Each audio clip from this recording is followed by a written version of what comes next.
Actuellement, il se dit beaucoup de choses sur le Bitcoin et le marché crypto en général. Et une question centrale revient toujours, à savoir jusqu'où est-ce que le Bitcoin pourra aller en 2025 ou encore à quand la fin du bull market. Ce sont des questions totalement légitimes et capitales. Tout simplement parce qu'une chose, c'est d'avoir acheté le Bitcoin moins cher, mais encore plus important, c'est de vendre au bon moment. Sinon, tout cela n'aurait servi à rien. Dans cette vidéo, nous ferons une analyse détaillée du marché en tenant compte de plusieurs critères qui influencent le marché crypto en général et le Bitcoin en particulier. En fin de vidéo, tu comprendras par toi-même ce que le marché crypto nous réserve pour 2025. Et je t'assure, c'est phénoménal. Pour le moment, je ne t'en dis pas plus. On en parle en détail juste après le générique.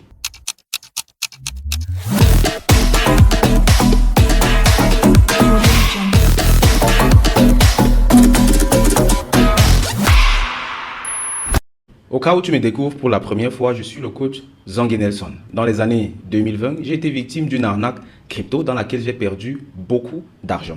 Et depuis lors, j'ai décidé de dédier une grande partie de ma vie à éduquer et surtout accompagner un maximum d'Africains de tous bords dans le monde de l'économie numérique avec un focus particulier sur la crypto-monnaie et la blockchain. Tout simplement parce que je suis plus que convaincu que ces nouvelles révolutions ont la capacité de désenclaver l'Afrique financièrement et de redonner à chaque Africain une certaine liberté financière. Mais si on utilise ça de la mauvaise des façons, alors ce sera une catastrophe. Si cette initiative t'intéresse, rassure-toi d'être abonné à ce canal et surtout partage le message avec un maximum de personnes. Ceci étant dit, allons donc dans le vif du sujet.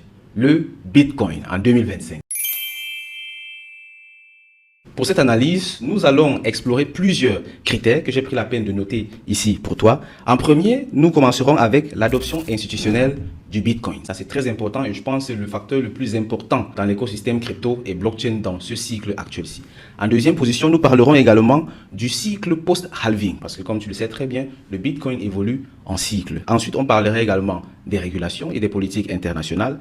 La concurrence et la macroéconomie sont également un critère très important qu'on analysera. Ensuite, on parlera de l'adoption mondiale du Bitcoin et des crypto-monnaies. Le sixième critère que nous analyserons sera les nouvelles tendances du marché. Et enfin, nous ferons une petite analyse technique du marché dans laquelle je donnerai ma prédiction personnelle du marché crypto en 2025. Commençons par le point numéro 1, l'adoption institutionnelle. Qui parle d'adoption institutionnelle du Bitcoin en 2025 parle clairement des ETF, Exchange Traded Fund. J'ai eu à publier ici une vidéo dans laquelle j'ai expliqué en détail ce que c'est que les EFT. En gros, c'est tout simplement un instrument financier qui permet au marché traditionnel de ramener le match à domicile. Ça veut dire quoi? Ça veut dire que peu importe ce qui se passe dans le monde entier, si les grandes banques, les grands fonds d'investissement veulent trader sur ça, ils veulent gagner de l'argent avec, ils vont tout simplement créer les ETF de cette chose-là. Ça peut être même pour l'or, ça peut être pour le Bitcoin, ça peut être pour le cacao, pour le café, peu importe où ça se trouve dans le monde entier.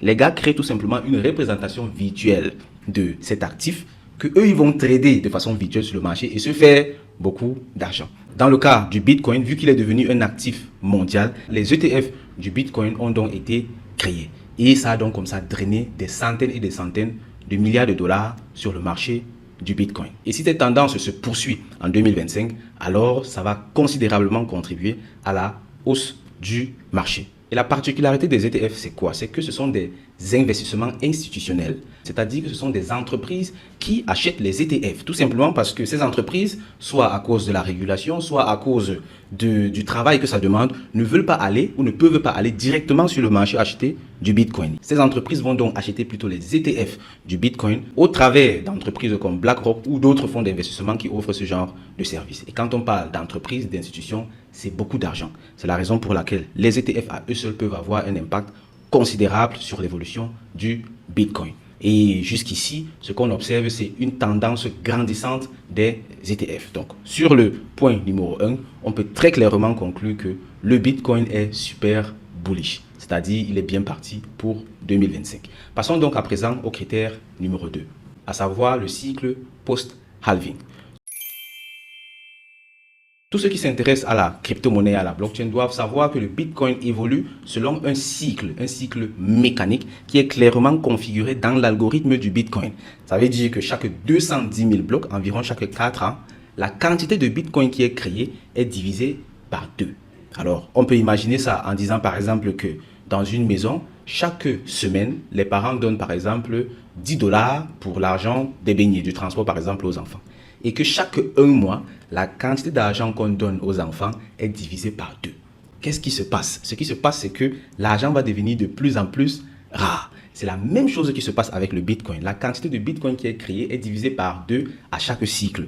Et ça prend un peu de temps pour se propager. Et généralement, c'est l'année après le halving qu'on observe une hausse drastique sur le marché du Bitcoin. En 2021, on l'a observé, le Bitcoin a fait d'énormes performances et en 2025, vu que le halving a eu lieu en 2024, on s'attendrait à de très fortes performances également. Allons sur le marché, regarder un peu ça de façon pratique. Ici, nous observons la courbe d'évolution du Bitcoin et comme j'ai mentionné tout à l'heure, en 2016, on a eu un halving, ce qui fait qu'en 2017, on a observé une très forte hausse. Nous verrons ça en détail encore tout à la fin quand je ferai l'analyse technique. Ce qui nous intéresse ici, c'est d'observer que là, nous avons eu un halving en 2024 et juste après le halving, généralement, on observe une hausse drastique du prix. On a pu l'observer ici lors du bull run surpassé, c'est-à-dire le bull run de 2020, ou en 2021, c'est-à-dire un an après, on a observé une hausse vertigineuse du Bitcoin. Et cela se passe généralement entre 12 mois et 18 mois après le halving. Ici, en 2024, maintenant, nous avons eu le halving en avril. Ce qui fait que si on considère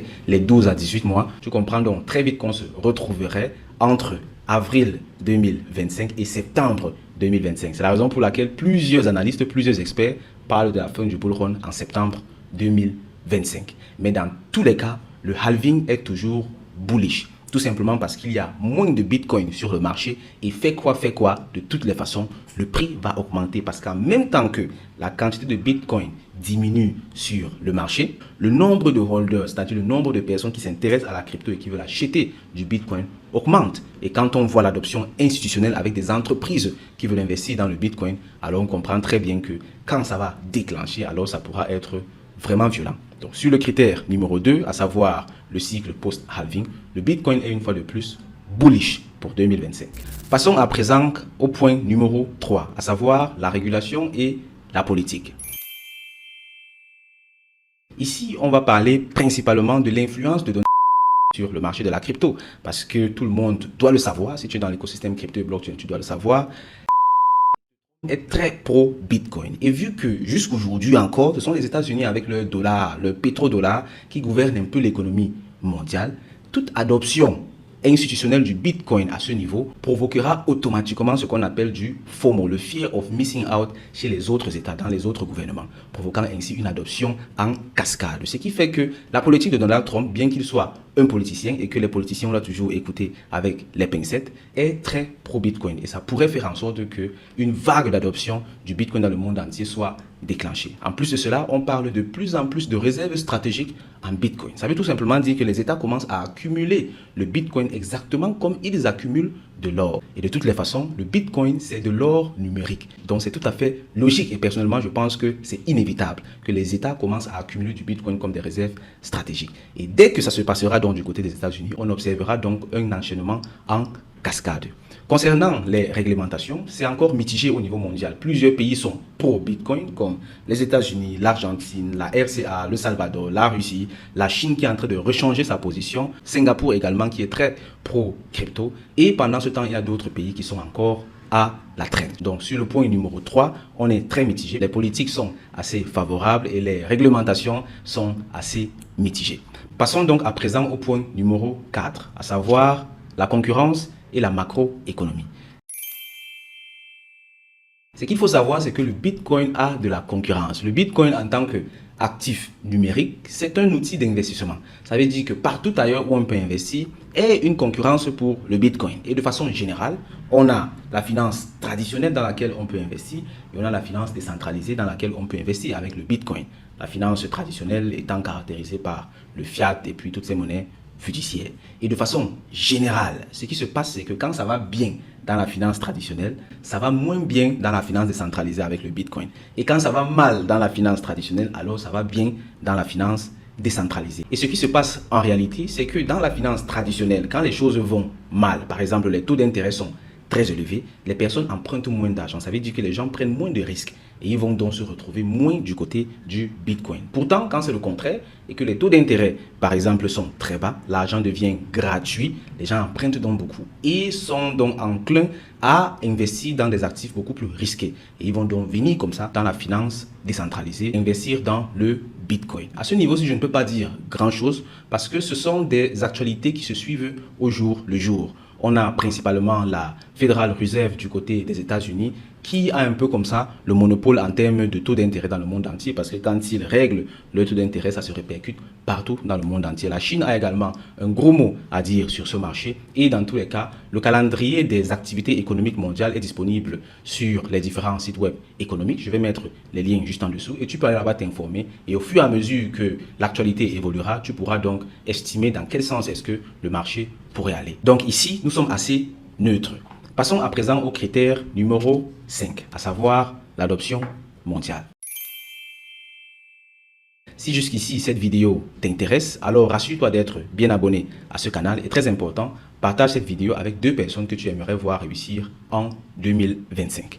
Concernant l'adoption mondiale, moi je pense personnellement que c'est inévitable, tout simplement parce que au vu de la pénétration du Bitcoin, la pénétration des crypto-monnaies dans les différents États, c'est inévitable qu'une cascade d'adoption se fasse. Les États-Unis sont aujourd'hui en train de sérieusement parler d'une réserve stratégique en Bitcoin, ce qui entraînerait, comme j'ai dit précédemment, une adoption en cascade dans les autres États. Du côté de l'Europe également, on en parle très fortement. Du côté de Singapour, on en parle très fortement et c'est un mouvement qui s'embrase comme ça dans le monde entier. En Afrique également, la RCA a pris les devants. Le Nigeria est également très avancé en ce qui concerne la crypto-monnaie et le Bitcoin et ce n'est qu'une question de temps pour que ça devienne général dans le monde entier. Donc en ce qui concerne le critère numéro 5 sur l'adoption mondiale, ici le Bitcoin est véritablement bullish. Et je pense que c'est l'un des critères les plus importants en ce qui concerne la prédiction du prix du Bitcoin en 2025. Parce que quand les États commencent à se mêler, alors c'est indéfiniment de la liquidité qui va donc être comme ça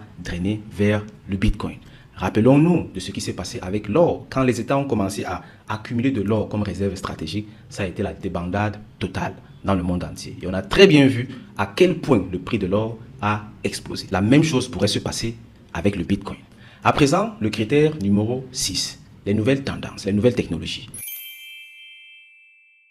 Entre autres, les RWA, les Real World Assets. J'avais également fait une vidéo très détaillée dans laquelle j'ai parlé de ça. Je vais mettre le lien de la vidéo quelque part ici. Les Real World Assets, ça veut tout simplement dire les actifs du monde réel. Donc, en gros, on va prendre par exemple l'immobilier ou tout autre actif du monde réel qui existe et on va tokeniser ça. Ça veut tout simplement dire que on prend par exemple un immeuble qui coûte 1 milliard de dollars, on crée 1 milliard de jetons d'une crypto-monnaie qui va donc valoir tout cet immeuble. Et tous ceux qui achètent donc cette crypto-monnaie deviennent copropriétaires de tout l'immeuble. Et ça permet donc de faire en sorte que quand il y a des entrées, que ce soit pour les locations ou quoi que ce soit d'autre, ce soit partagé équitablement entre les holders de cette crypto-monnaie. Et c'est quelque chose qui peut carrément changer la donne. Parce qu'ici, il suffira tout simplement d'évaluer tous les real world assets qu'on a actuellement. C'est-à-dire combien vaut le marché de l'immobilier, combien vaut le marché même des bons, des trésors des États. Et on considère donc ça dans l'écosystème crypto et blockchain. Et ça peut être absolument phénoménal. D'autres tendances également sont à prendre en compte, entre autres l'intelligence artificielle. Et actuellement, à l'heure où on parle, si les intelligences artificielles, ou plutôt quand les intelligences artificielles vont commencer à communiquer entre elles, pour le moment, la seule monnaie que les intelligences artificielles peuvent utiliser entre elles, c'est le Bitcoin. Et ça peut littéralement propulser le prix du Bitcoin vers de nouveaux sommets. À présent, nous abordons le critère numéro 7. C'est le dernier critère, la vidéo est déjà assez longue, où je vais donner ma propre prédiction du marché à travers une analyse technique. Avant cela, je vais d'abord partager avec toi quelques points de vue de certains analystes et experts du marché crypto qui prédisent le Bitcoin à certains intervalles de prix différents. On va commencer par JP Morgan qui est assez pessimiste et qui voit le Bitcoin carrément corrigé à 45 000 $. Bon, je ne suis pas d'accord avec ça. Ensuite, on a Bitwise, Standard Chartered Bank, c'est également de gros acteurs de l'écosystème crypto et de la finance traditionnelle, qui voient le Bitcoin entre 150 000 et 200 000 $.